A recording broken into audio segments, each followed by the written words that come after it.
Good evening, everyone. I'm so happy to present our paper today, Mitigating ROG Node Attacks in Edge Computing.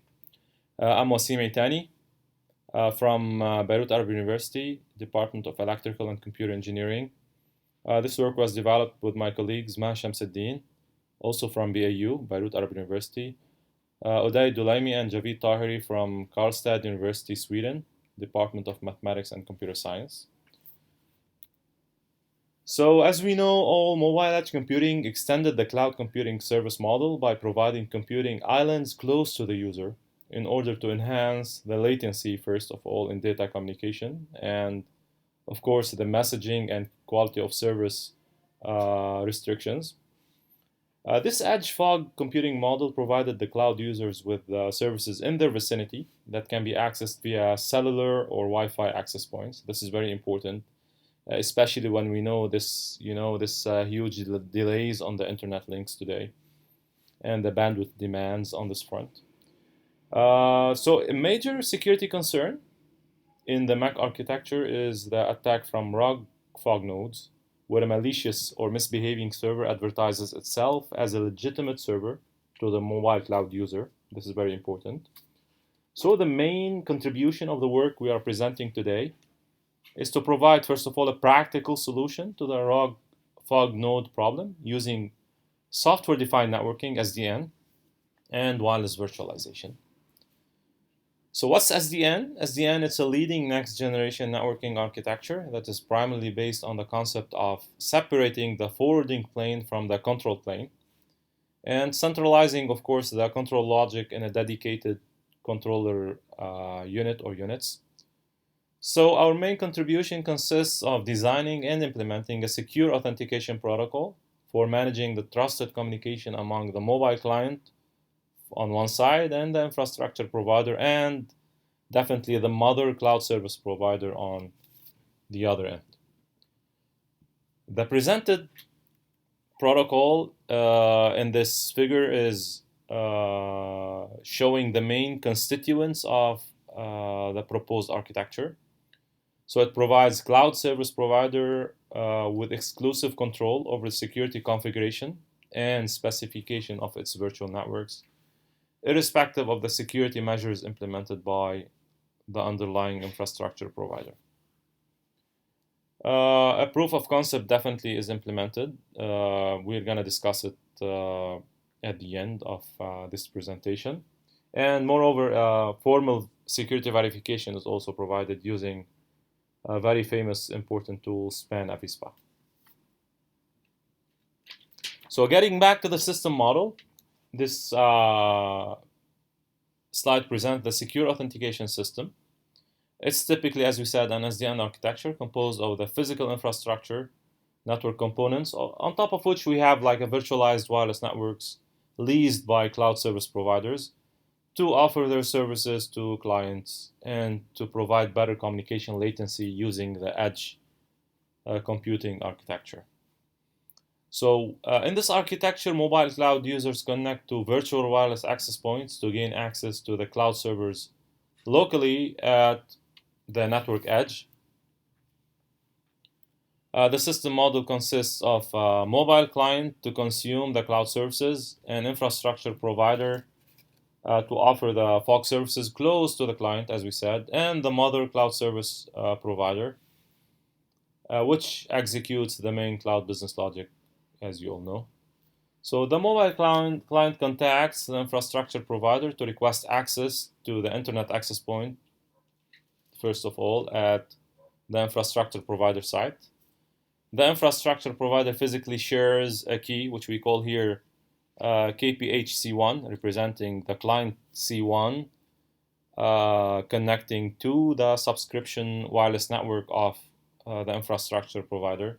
The main role of the subscription network is to actually share this key and to allow it later on, to allow the client later on to send like a secure message to the infrastructure provider. Note here that in step 5, the client sends its authentication message with the credentials, with its security credentials to the infrastructure provider via a secure TLS communication channel. The infrastructure provider relays the message as is to the mother cloud server. In this step, we are sure that the infrastructure provider is not actually modifying or doing any modification attack on this message. So the authentication is completely based on the decision of the cloud service provider. Once the client is authenticated, a shared key is actually sent to a tamper-proof device on the infrastructure provider. This tamper-proof device is physically secure from the tampering of any party, including the infrastructure provider itself. This key, which we call here KGC1, is what actually allows the client to access the real wireless network needed to communicate with a MAC architecture. So this is very important. The steps here are very well defined, and as we said, they are formally verified for security, definitely using the SPAN Avispa cryptographic verification tool. So using SPAN Avispa, the main attacks considered are presented in the masquerade, replay, and man-in-the-middle attacks. Those are the attacks tested on our system, which are actually what we care about when dealing with a ROG node in a Mac architecture. So Avispa, what's Avispa? It's a role-based security verifier that implements a set of roles, which we call sometimes nodes or agents, and specifies a set of messages and exchange criteria for addressing these roles. The security specification is done in HLPSL, the high-level protocol specification language. To be noted here, SPAN Avispa was executed using a set of experiments on our secure authentication protocol, and it produced a safe output for all the tested security properties, which we all expected definitely. We implemented a proof of concept implementation, a proof of concept testbed of the proposed MAC authentication protocol. The cloud service provider functionality is executed in an Amazon EC2 VM virtual machine. The infrastructure provider network is simulated using the Mininet network emulator running on a VirtualBox Linux VM.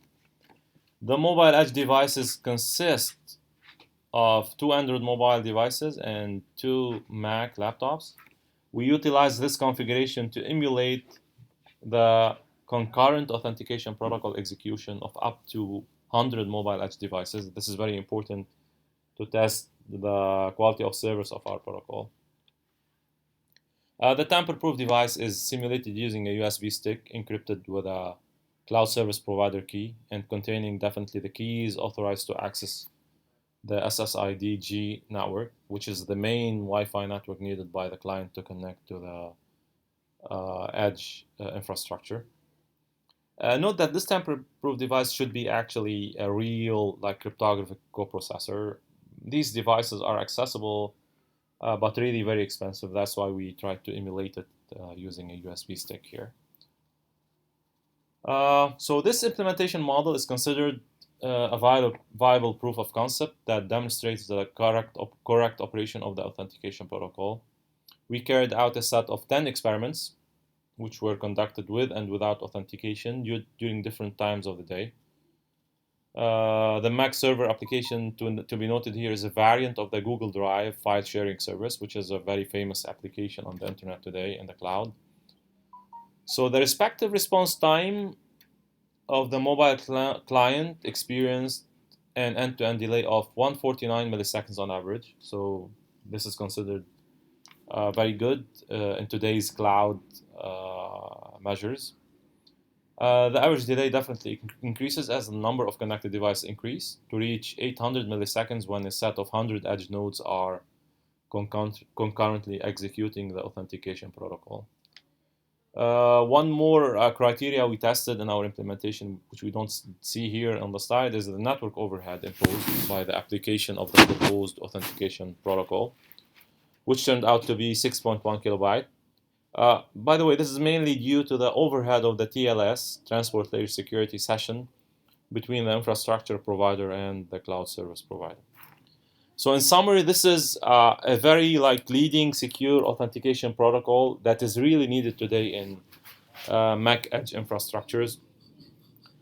Today, security is a main concern in cloud computing, in edge computing, and definitely malicious Mac infrastructures would be devastating and really disastrous for the future and continuity of cloud computing and Mac computing. At the end, I'd like to thank you. I'd like to thank the Menacomm committee for all their cooperation in this period of time, which was really actually a very fruitful experience for all of us. Thank you so much, and I'm really willing to receive any questions by email if this is feasible from your side. Thank you so much.